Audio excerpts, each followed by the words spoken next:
Maybe if you guys stand out here, hold it.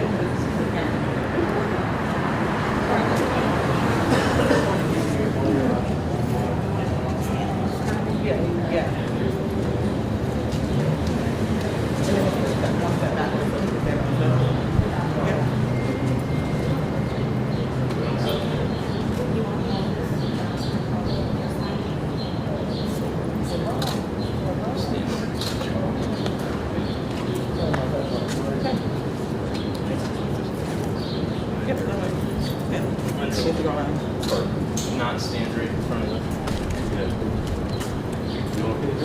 Yeah. And y'all here.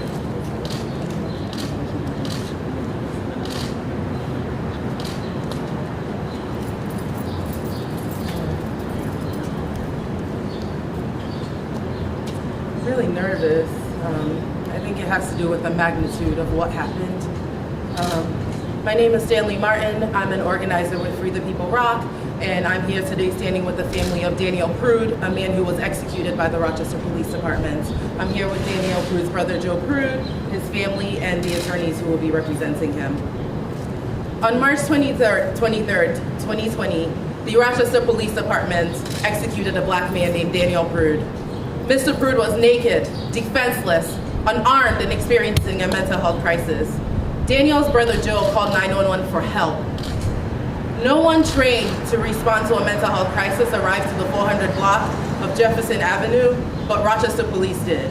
Daniel complied with all orders subsequently following their arrival.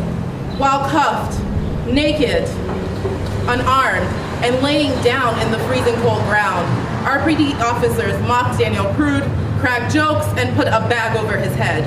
RPD officers Mark Vaughn, Troy Talladay, and Francisco Santiago then proceeded to swarm him. While Talladay forced his knee into Daniel's back and Santiago held down his legs, Vaughn pushed Daniel's head into the ground using all the weight of his body, essentially in triangle push-up position. Less than 10 minutes after Mr. Prude was cuffed, he uttered his last conscious breath. We are devastated by the loss of another black life at the hands of the Rochester Police Department. We are disgusted that Mayor Lovely Warren and Chief Laron Singletary have made no effort to hold Daniel Prude's murderers accountable. In fact, Daniel Prude's killers are still on active duty today. We are livid that the Locust Club president, Mike Mazzio, uses his resources to defend the murderers, yet 2 days ago he publicly stated that Rochester does not have the problems other parts of the country has in relation to police violence. Knowing full well the RPD murdered a man in need of help, Mayor Warren rewarded the police with $100 million and also approved a new $16 million police station. It is abhorrent that Rochester has no capacity to respond to mental health crises in any other way than state-sanctioned violence and coercion. There is no place for police who are fundamentally violence workers in responding to mental health emergencies.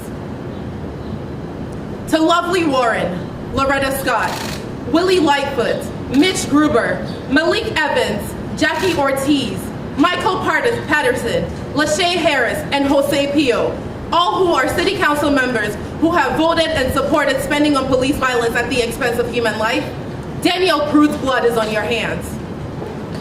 Free the People Rock stands with Daniel's family in making the following demands, and we expect them to be accomplished immediately. We demand an immediate arrest and firing of all officers involved, including and especially Mark Vaughn, Troy Talladay, and Francisco Santiago. We also demand the firing of officers who stood idly by while watching a man get killed. Their names: Andrew Spexgore, Josiah Harris, Sergeant Michael Magri, Paul Ricotta, and Lieutenant Gregory Bello.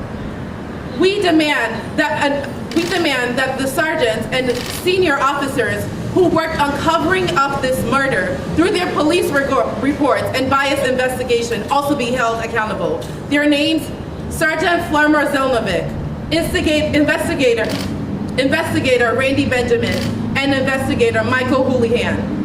The mayor and city council must also immediately pass legislation forbidding officers to respond to mental health calls. We must create an alternative to police for emergency responses, staffed by mental health professionals trained in the use of clinical treatment as alternatives to the police. We have no excuse. This happened on the watch of the city and on the watch of Mike Mazzio and the police. We need to stop funding officers who terrorize, brutalize, and dehumanize the most vulnerable of our residents. A naked, defenseless man was lynched, and we need to think about that in this moment within the Black Lives Matter movement context. We immediately asked for a defunding and then a disbanding of the Rochester Police Department. They have committed murder, and they must be held accountable. Up next, we'll have Mr. Joe Prude, the brother of Daniel Prude, speak and share the impact on his family. How y'all doing?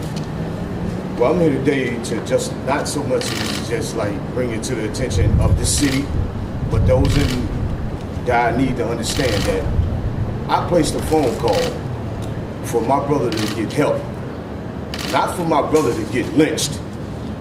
Now, when I say got lynched, that was a full-fledged, ongoing murder, cold-blooded, none other than cold-blooded murder. How did you sit here and not directly say the man is defenseless, butt naked on the ground? He's cuffed up already. I mean, come on. How many more brothers gotta die for society to understand that this needs to stop? And I can't even share with y'all the pain that I'm feeling and my family is going through as well. These things that's going on right now, more or less to say, who can we hold accountable for this? Why was it a cover-up? Why did my brother get harmed when he complied with everything that them people wanted him to do? Why did he get treated like an African-American male from 1960? That's the case, you should have just sucked a damn dog on him. But my true feelings right now, I'm trying, but it's like, this, to treat somebody unhumane like that. If I kill a police, what is my sentence? Is it my sentence because I'm a black man? That's 100 over my head. What's their sentence?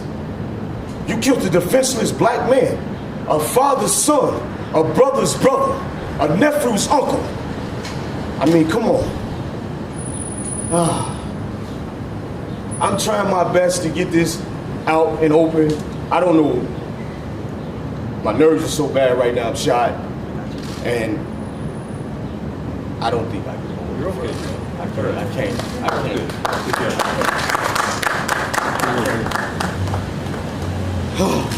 My name is Ashley Gant, and I'm I'll break up in front of these cameras. Got you, Bill. My name is Ashley Gant. I'm an organizer with Free the People Rock, and I'm also an organizer at the NYCLU. What we know is that on March 23rd, Daniel Prude was in a mental health crisis. Rochester Police Department was called, and that response led to his murder. The police have shown us time and time again that they are not trained to deal with mental health crises. The police have shown us over and over again that they are not equipped to handle individuals with mental health concerns. These officers are trained to kill and not to de-escalate. These officers are trained and ridiculed instead of supported Mr. Daniel Prude. Daniel's case is the epitome of what is wrong with the system. And today, we stand firmly seeking justice for Daniel and his family, and for all the victims who have been murdered and terrorized by the Rochester Police Department. What happened to Daniel Prude is not an isolated event. It is an incident that has been years in the making by the Rochester Police Department. The institution of policing has harmed and murdered black and brown people in this country for decades. Originally created as slave patrols to enforce slave codes and then to enforce Jim Crow laws. Fast forward to now, the Rochester Police Department spends the least amount of time solving crime and more time abusing, and brutalizing black and brown people for simply breathing. We are in need of accountability to account for the wrongful death and murder of Daniel Prude. This family will now have to live with the rest of their lives thinking of how Daniel's life was taken too soon. Daniel was treated inhumanely and without dignity, treated as less than in the eyes of officers who forced him down, choked him out until his last breath. We are in need of divesting from the police department and investing in our communities. Even starting with the elimination of bad officers, those piecemeal reforms will not end state-sanctioned violence that we are witnesses to every day. We are in no place to reform an institution that has brutalized black and brown people for centuries. And we must put an end to investing in police first. As an organization, the ACLU of New York is in deep commitment to serve those in this community first, and to build a society where we invest in mental health services, housing, education, as well as putting an end to criminalized poverty in this city. At this time, we're going to take some questions from the media. Not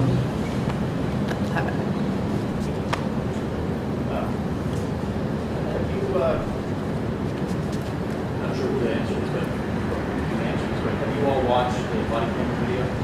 We have. And it's And horrific. what does it It shows a horrific sight. And when I say it shows a horrific sight, that for anybody to witness their child or their brother or their uncle, no matter the consequences of the situation, which wasn't no consequence, that matter was the call for help. How is you sitting here in a push-up stands on my brother damn neck? How you sitting here with your knee in my brother damn back when he's defenseless? He's got on no damn clothes. I mean, come on, let's keep it real. If you want to know the truth, the video footage gonna show the truth.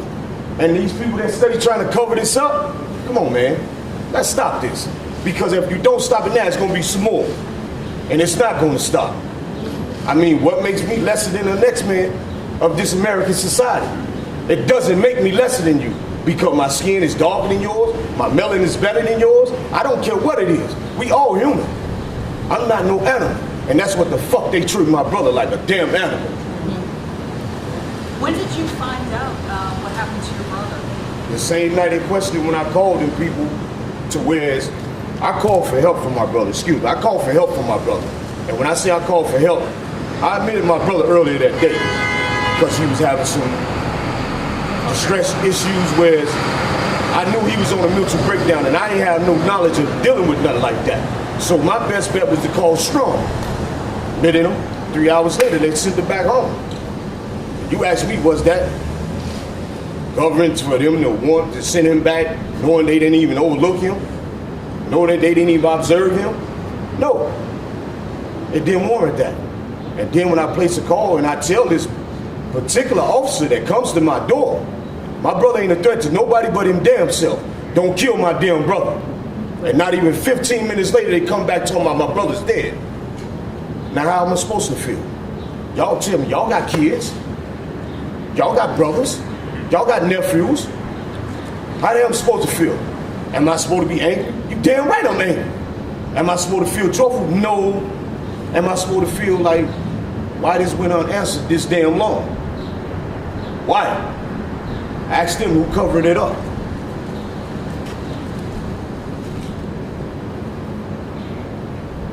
Could you clarify the timeline between the arrival of police and Daniel's passing? 15 minutes. Not even 10 to 15 minutes, somewhere in between them, because when the officer was at my door It went over the radio dispatch. Young black male. They asked that young black male his name. We got your brother, Joe. So when you apprehend my brother, knowing the mental distress he was in, why would you kill my brother? When he got no weapons, no nothing on him. Nothing that caused nobody no bodily harm. But you sit there and taunt him, teasing him, laughing and making practical jokes. You here to protect and serve, but you basically here to protect and lynch. So your brother died at the scene? At the scene of apprehension. Not a week later? No. They put him on life support that night. Brain dead. 20 minutes with no oxygen to his brain. Come on. Y'all parents, y'all uncles, y'all relatives, y'all know how this goes. Are there any more questions?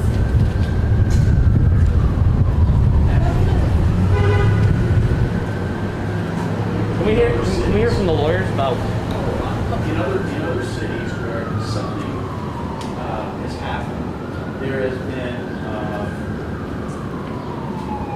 how do I describe it? Difficult moments that night and fall, the next are you concerned about what's going to happen in Rochester tonight? So our biggest concern is that murderers are out on the loose. Right. We're concerned that Mark Vaughn, Troy Talladay, and Francisco Santiago are still active and policing people and on the loose. They killed someone and they are still patrolling our communities. That is our biggest concern, and they need to be arrested and fired, prosecuted immediately. That is our only and biggest concern. Justice for Daniel Prude. Exactly. What is the status and details of the case? You want to answer the lawyers?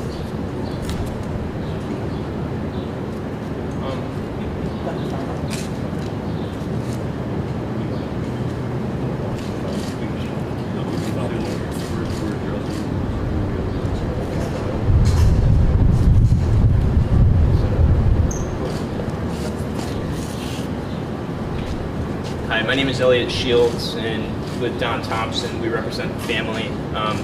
The status of the case right now is that the estate has been set up for Daniel. We filed a notice of claim with the city, and that's the first step to proceeding with any wrongful death or civil rights lawsuit. And so we're proceeding from there. No case has been filed in court yet. You guys have seen the footage as lawyers, as people dealt with the law and stuff like that. What do you guys see in that footage? We'll address the legal claims later. Today we're here to support the family. We're here to support Joe, and all that I can tell you is that what Joe is going through, what his father is going through, what his sister is going through is incredible pain. I watched the video with them, and it was one of the most difficult experiences of my life, watching the family react to seeing their brother and their son murdered by Rochester police officers, while other officers stood around, and paramedics and EMTs, and nobody granted him any basic humanity. And the pain that causes the family is unmanageable. I can't even imagine what Joe's going through, and I talk to Joe all the time. It's just terrible, and that's why we're here today. I'm sure that the legal claims and the court cases will play out over the following months, and we'll address that when that time comes. Why are we just learning about this now? It took months to set up the estate, and it took months to get all of the body camera videos from the city, for the city to release all of the body camera videos of the incident. And that's why. And you're sure there's no question that when everybody sees the body camera videos, they're going to see something that will elicit the same response from them? They're going to see a murder. Period. What they're going to see. Cold-blooded murder. Are you gonna also sue the ambulance company? We are evaluating all of the legal claims that can be brought, and we're going to sue everybody that's responsible for Daniel Prude's death. So it's ongoing. It's ongoing. Is there any sort of action in grand jury right now?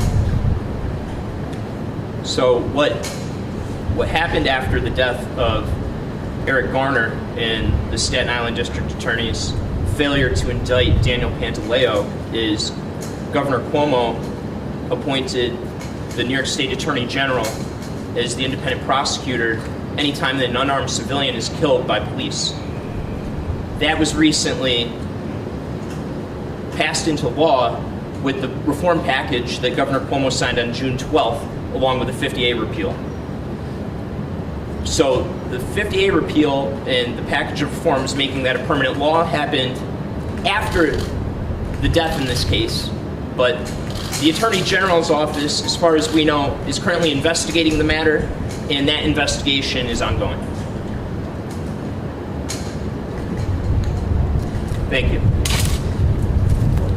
If there is no more questions, first, thank you guys for coming. We're going to be emailing the video to all of the news media outlets as well as releasing it on our Facebook page. We've talked to the family and we know the impact that the community at large seeing this video will have. So thank you guys for coming, and you'll get the video as soon as this press conference is over. Are you guys planning any rallies or gatherings or anything in MLK Park or anything in the coming days? It's to be decided. I mean, we've been doing rallies every week since the summer started, so just stay on the lookout. Does this give it a new sense of urgency then when you... There was always a sense of urgency. Black men are killed and women are killed by the police every single day. Every day. So this doesn't give more urgency. We've been moving with the same urgency all summer long. So hopefully this puts some fire under you guys' and the city's feet. Actually, had you known about this at the end of March? No, I didn't. Why do you think that was? Like What? the video was. Yeah, the city did not release the video, the body cam footage. But And did anybody call you and say this horrible thing happened? no. And I'm not looking for people to call me. I'm looking for people to stand alongside the family. I'm the least important in this situation. And what we're looking for is justice. So not calling me, but this should have been known as the night that it happened. And the only reason it was not is because the community wasn't around to film this. Also, I want to add, when something happens, when the RPD arrests someone for petty crime, they send out a report to the media. So we are absolutely baffled regarding why they did not send anything out to the media. And we feel that it has to do with them being guilty of murdering someone. They have the tools to let the public know. The city has the tools to inform the public, but they chose to hide it. Police reports you will receive will also show a very delicate cover-up to hide information of what really happened that night. EMS is involved, the police are involved, and Mayor Lovely Warren is absolutely involved in this.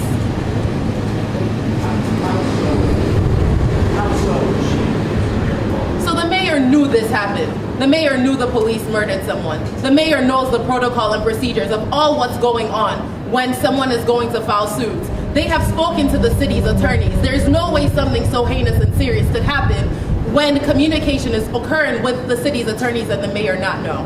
Why would she do it? Why would she do it? I think you should absolutely ask her that question. As a black woman, as a mother, as a black resident of Rochester, why would she collaborate with the police to hide the murder of a black man? I would love to hear you ask her that question because we all want to know. Definitely want to know. Thank you Why all. this went unanswered that damn long? Why? And we ask that the media uses a critical racial lens to write these stories. We ask that you use your black staff to tell these stories. We do not want these stories to be told through the lens of the RPD who murdered the family. We want you to bring in your humanity. We want you to think about what really happened. A black man was murdered by the RPD officers. The video shows that, and we want you to report this with respect to the family. And that is what we ask of you.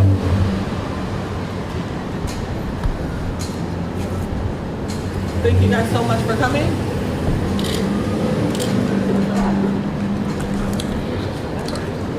Yeah.